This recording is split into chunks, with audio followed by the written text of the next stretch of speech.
मायावती जी का जिस बात का स्वागत करना चाहिए उसका विरोध करना मैं समझता हूँ अच्छा नहीं है। बाबा साहब के 6वां तीर्थ बनने जा रहा है लखनऊ में और इसका स्वागत होना चाहिए था और राजनीतिक चश्मा लगाना मायावती जी को बंद करना चाहिए।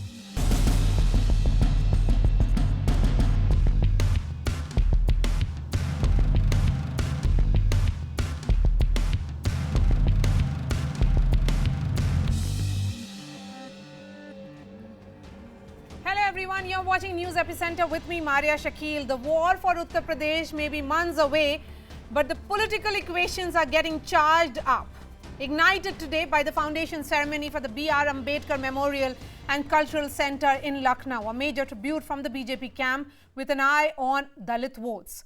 None other than President Ramnath Kovind, Dalit himself, laid the foundation stone for the center. Uttar Pradesh Chief Minister Yogi Adityanath said the move is aimed to spread Dr. B.R. Ambedkar's message to the globe. Prime Minister Modi also tweeted that the move will further popularize the ideals of Ambedkar among the youth, lauding the Uttar Pradesh government. But there was one leader who took the opportunity to make her political pitch ahead of the elections. BSP chief Mayawati took to Twitter to accuse the BJP of pre-poll drama, calling it deception for the sake of electoral interests.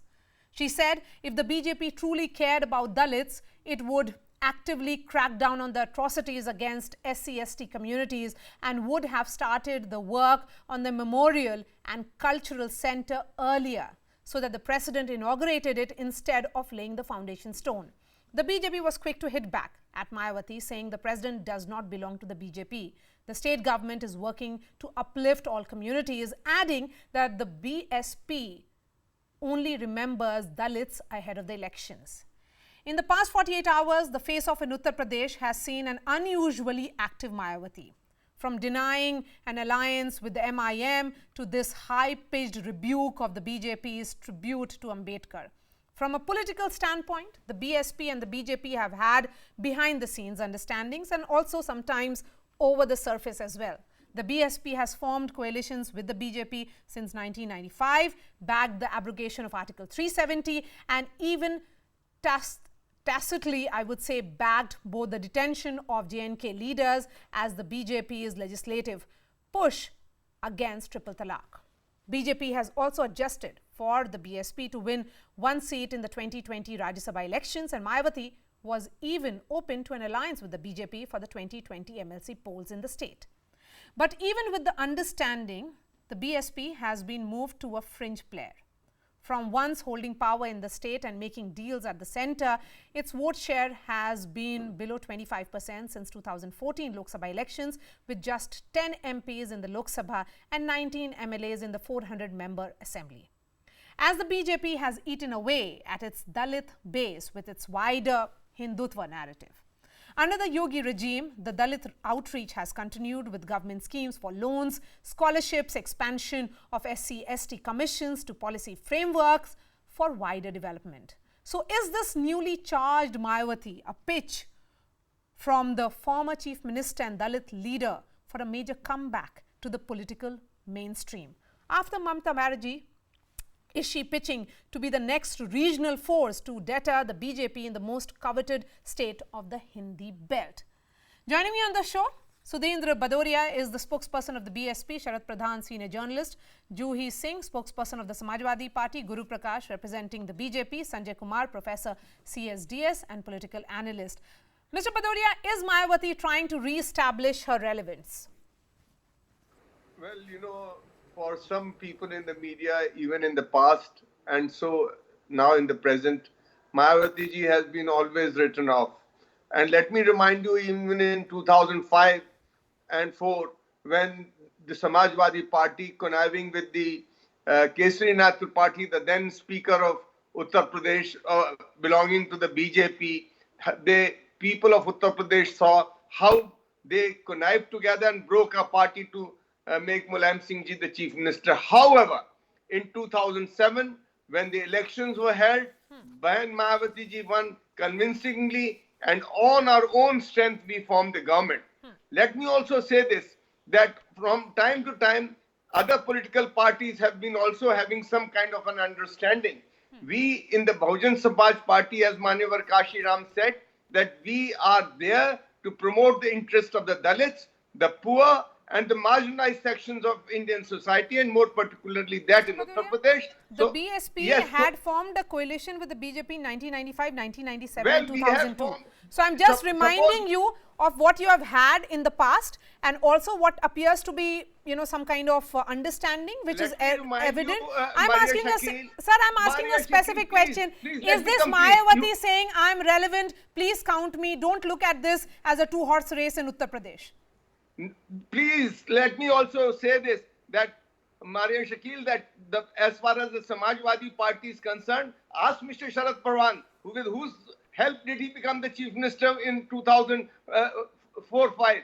And then not only that, I would also say, why did he give Rajya Sabha seat to Sakshi Maharaj?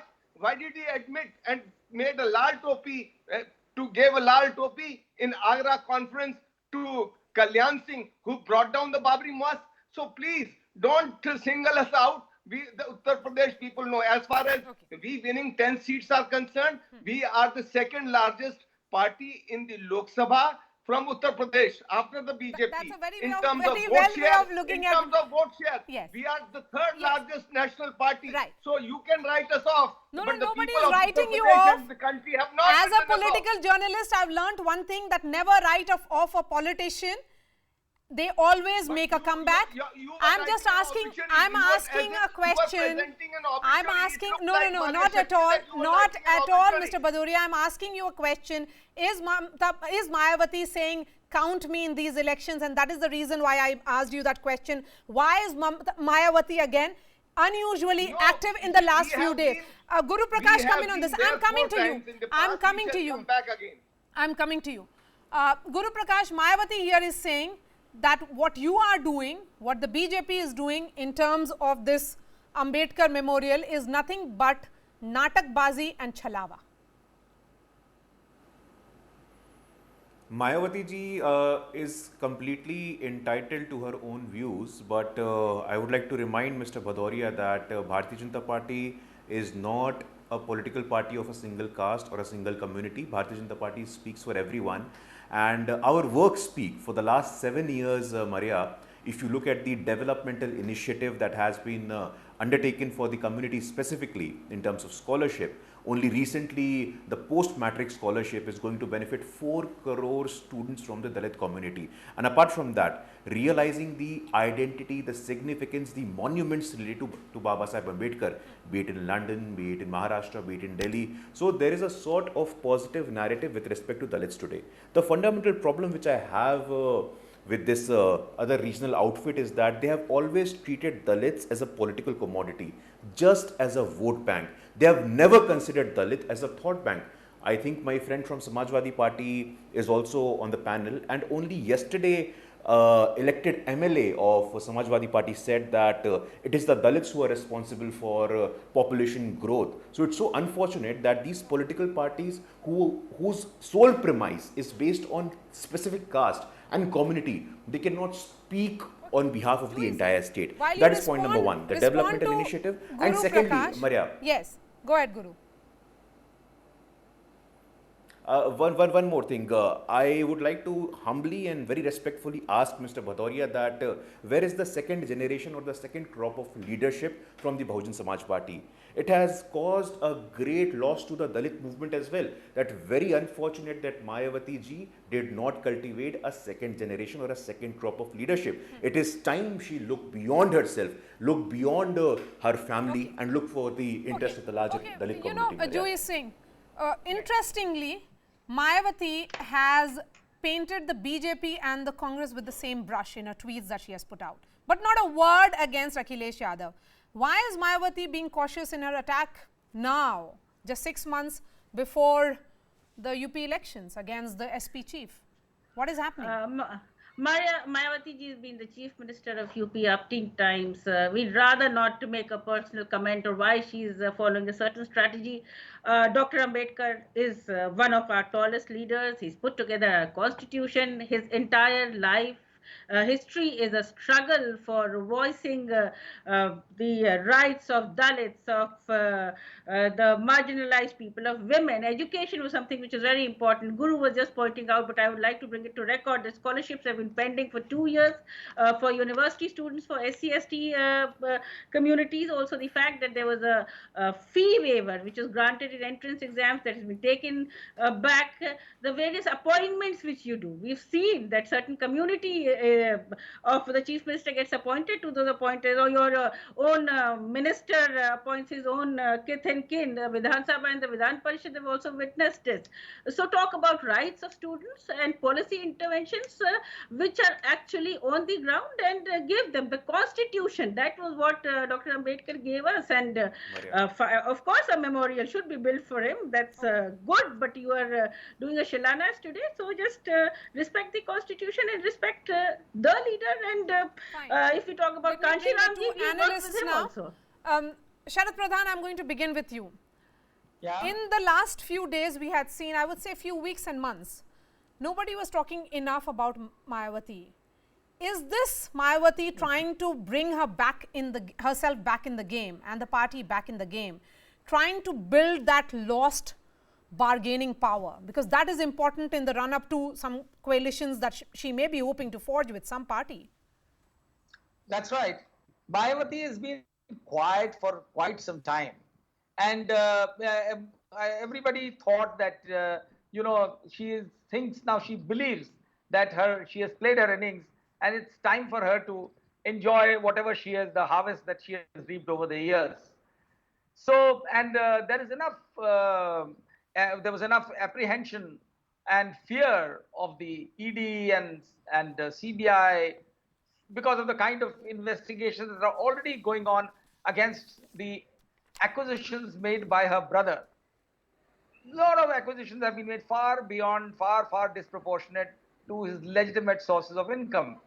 So that, that sword of Damocles has been hanging over the Bahujan Samaj Party, and particularly against Mayawati herself, because her real brother, who was shown to be owning all this wealth, properties and stuff, running into hundreds of crores.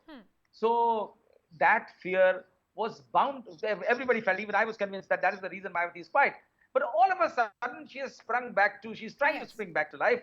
Not that she's made any much of a difference, but I think whenever it comes to Ambedkar, she thinks Ambedkar is her exclusive property. She has a copyright over.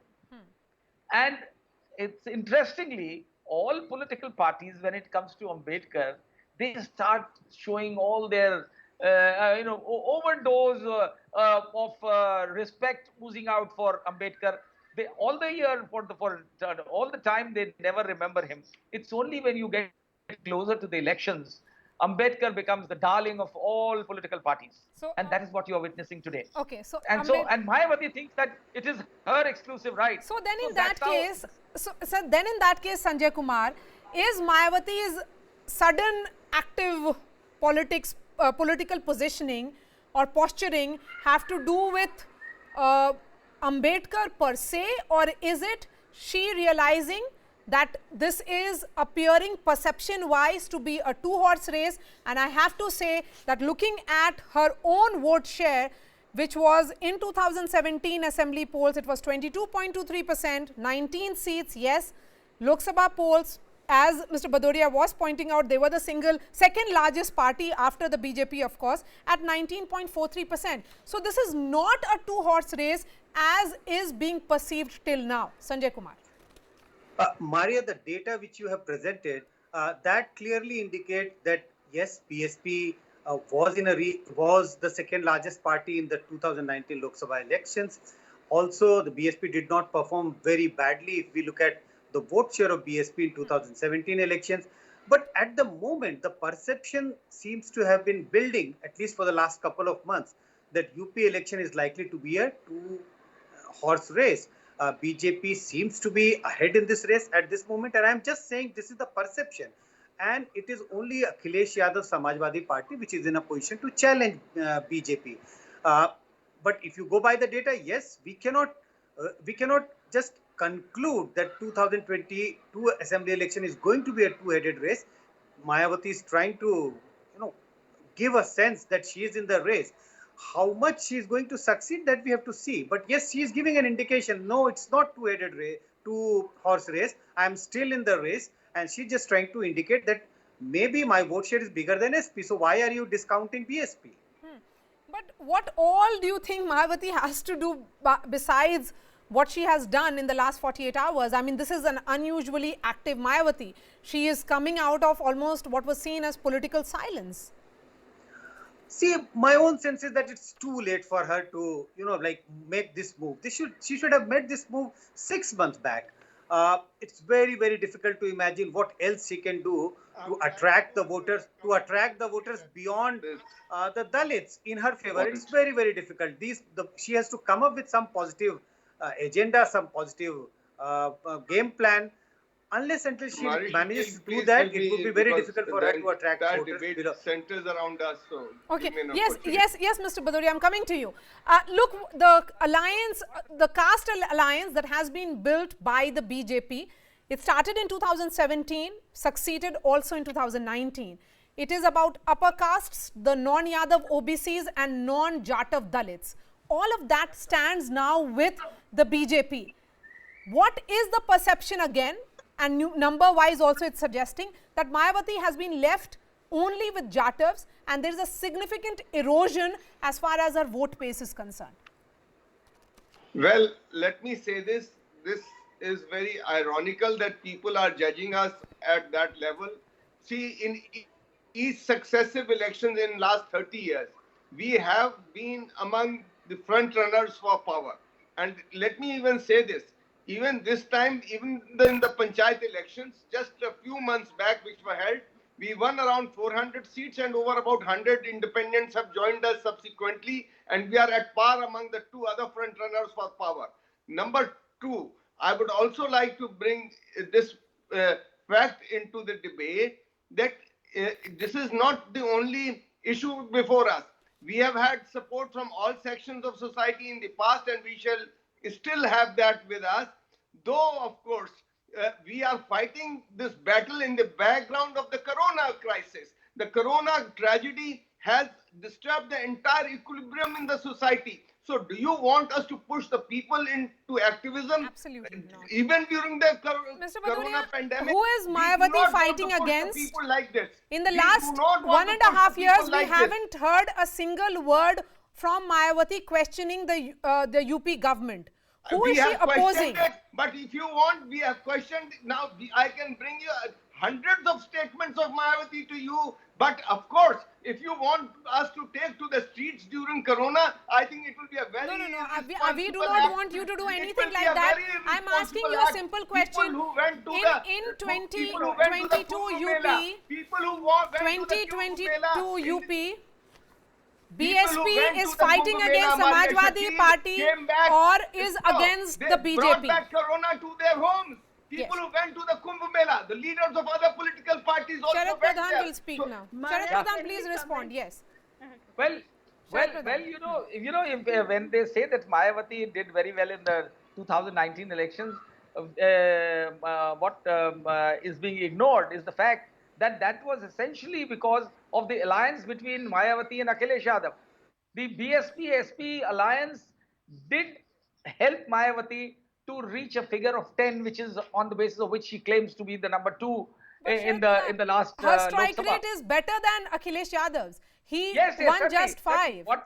What she happened won was 10. on the contrary, she accused Akhilesh of not enabling his party to transfer the Samajwadi vote to BSP. He said my vote. She said that her party's vote did transfer to SP, which was not the case.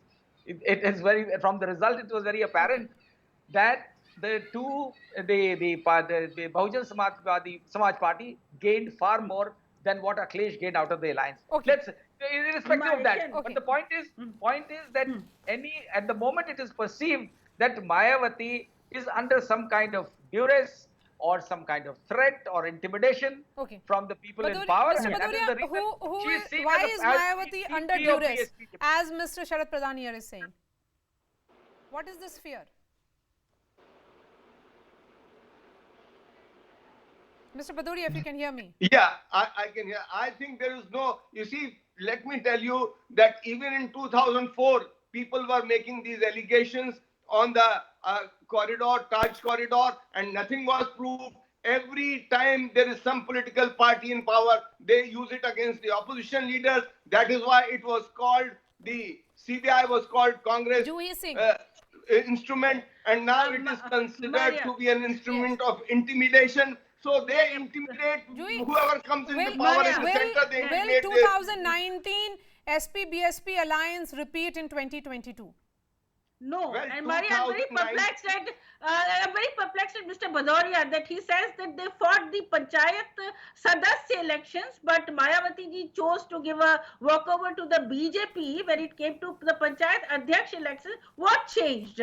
I mean, you are going into full-fledged elections, so it's very. I don't think there are any policy or any roadmap which the BSP has, and Mayawati ji does have a short temper. So, I mean, with due respect to all her tweets, let's take it with a pinch of salt and move on with our own strategies in our own elections. I have heard Mr. Bhadoria talking about the Samajwadi Party, not one word against the BJP. Sir, you have also formed a government with them once upon a time, also shared certain traditional relations with them.